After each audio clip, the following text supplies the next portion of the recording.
graça e a paz do nosso Senhor Jesus Cristo. Convido a todos os irmãos e os amigos a abrir nossas Bíblias em 1 Coríntios 2, versículos do 1 até o 5, que diz: E eu, irmão, quando fui ter convosco, anunciando-vos o testemunho de Deus, não fui com sublimidade de palavras ou de sabedoria, porque nada me propus saber entre vós, senão a Jesus Cristo e este crucificado. E eu estive convosco em fraqueza, e em temor, e em grande tremor. A minha palavra e a minha pregação não consistiram em palavras persuasivas de sabedoria humana, mas em demonstração do Espírito de poder, para que a vossa fé não se apoiasse em sabedoria dos homens, mas no poder de Deus. Glória a Deus. Que bênção, irmãos. Irmãos e amigos, se tem um personagem das Escrituras que a gente deve tomar como base, como exemplo nas nossas vidas, é São Paulo. Pelo Espírito Santo ele chegou a dizer: sede meus imitadores como eu sou de Cristo. Claro que ele pôde falar assim, porque o ministério do apóstolo Paulo era muito puro, muito aceito, porque foi um obreiro livre de partidarismo, não se embaraçou com as coisas desta vida, e ele tinha uma libertação muito, muito boa. Na verdade, ele podia dizer: sede meus imitadores, como eu sou de Cristo. É quase que impossível um pregador hoje falar isso, Tem, mas é muito difícil. Mas aquilo que é impossível para os homens, é possível para Deus. Paulo, ele sempre indicou às suas ovelhas que elas olhassem para a fé dos seus pastores, Porque, claro que a gente sabe que nem todo pastor merece essa confiança, mas devemos imitar a fé dos nossos pastores. A piedade era uma coisa que estava atrelada à vida do apóstolo Paulo, porque a piedade é a pessoa cheia de reverência e de amor a Deus, e faz com que os seus pensamentos, os seus motivos e os seus atos concordem, andem alinhados com a palavra de Deus, E se colocar piedosamente junto ao povo de Deus, como um pastor, como um obreiro, claro que é importante, porque alimenta, incentiva e faz que o povo continue trilhando nos trilhos de Deus, através do Antigo Testamento e do Novo, praticando esta fé no dia a dia. Agora, o que é a piedade? É o temor a Deus. Piedade é o temor a Deus. Isso é um direito de todo salvo, ser piedoso, ser temente a Deus, ter temor a Deus. E não só Paulo, mas estamos tirando ele como modelo. Ele viveu de uma maneira intensamente na piedade, que o Senhor Jesus Cristo fez o seu ministério brilhar para com aquela igreja, e não só com aquela igreja no tempo da igreja primitiva, mas os seus escritos, né? A palavra de Deus escrita por ele chegou aos nossos dias com o mesmo poder, a mesma intensidade. Ora, ele era tão um exemplo de santidade que as pessoas desejavam até os seus lenços, aventais. O apóstolo Pedro, a sua sombra era desejada, alguém a desejava para que fosse curado. Quer dizer, então, tantos lenços de Paulo, a sombra de Pedro, falava mais alto do que qualquer pregação, de qualquer pregador que não executa a palavra de Deus, né? E aí ele vai e diz, e eu, irmãos, quando fui ter convosco, anunciando-vos o testemunho de Deus, não fui com sublimidade de palavra ou de sabedoria humana, porque nada me propus saber entre vós, senão a Jesus Cristo e este crucificado.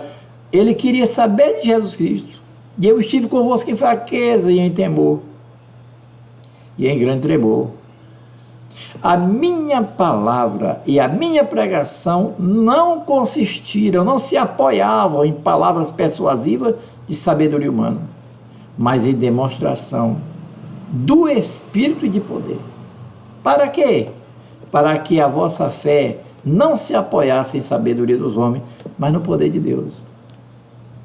Veja, Deus, através de Paulo, né, ele queria que os homens se apoiassem no poder de Deus e não no ensino dele. Muitos são muito técnicos na sua pregação, falam bonito, né? E tem um conhecimento e a maneira de expor muito atraente, mas isso não leva ao céu, né? Nós temos que nos apoiar no versículo 5, para que a vossa fé não se apoiasse em sabedoria dos homens, mas no poder de Deus. Paulo tinha um testemunho muito grande, né? Nós sabemos que ninguém pode salvar as pessoas a não ser Cristo. Mas as pessoas são salvas através de você, da sua pregação. A sua pregação falada e também a sua pregação na maneira de viver, no teu comportamento no dia a dia, né? E isso faz toda a diferença, né? E ele vivia uma vida tão intensa com Deus e tão preciosa, que ele foi e disse: sede meus imitadores como eu sou de Cristo. É muito importante isso. Nós sabemos que o espírito de incredulidade, ele está no mundo, porque ele pertence ao diabo, para atrapalhar a fé das pessoas. Ainda hoje, no tempo de Jesus, Jesus pregava tinha os incrédulos na igreja primitiva, apóstolo Paulo, e até hoje, às vezes nós estamos pregando e existem as pessoas que são incrédulas, mas nós pregamos com o mesmo poder que houve em Noé, Abraão, Isaac, Jacó, Davi, né? Que houve nos profetas, nos bons reis, em Jesus, nos apóstolos, na igreja primitiva. Hoje nós pregamos com a mesma intensidade, com a mesma veracidade. O que importa na palavra de Deus não é ela ser lida e pregada apenas, não. O mais importante é ela ser executada no prisma de Deus, da maneira de Deus, né? E isso é que faz toda a diferença na vida de um pregador. E que cada dia Deus nos abençoe poderosamente, né? E que a gente possa estar em o nome do Senhor Jesus com o mesmo intuito, com o mesmo poder de levar o povo a viver uma vida consagrada em Cristo, né? E para isso nós devemos ficar com o versículo 5: para que a vossa fé não se apoiasse em sabedoria dos homens, em pregações técnicas, né? Vazias, sem unção, só com sabedoria humana. Porque o que traz a unção, o que traz a veracidade da mensagem, é a prática. A fé nunca chega em uma pessoa sem ela praticar. Então é importante que a nossa pregação, né, se apoie não na sabedoria dos homens, em pregações técnicas, nem em conhecimentos científicos e humanos, não, mas que a nossa fé ela possa se apoiar, diz o versículo 5, no poder de Deus, né? Que é a sabedoria de Deus através da sua palavra, mas o entendimento e a prática da mesma. Isso sim, certo? É uma mensagem que ela ultrapassa, como a do apóstolo Paulo ultrapassou esses quase 2000 anos e chegou a nós com o mesmo potencial, com o mesmo poder.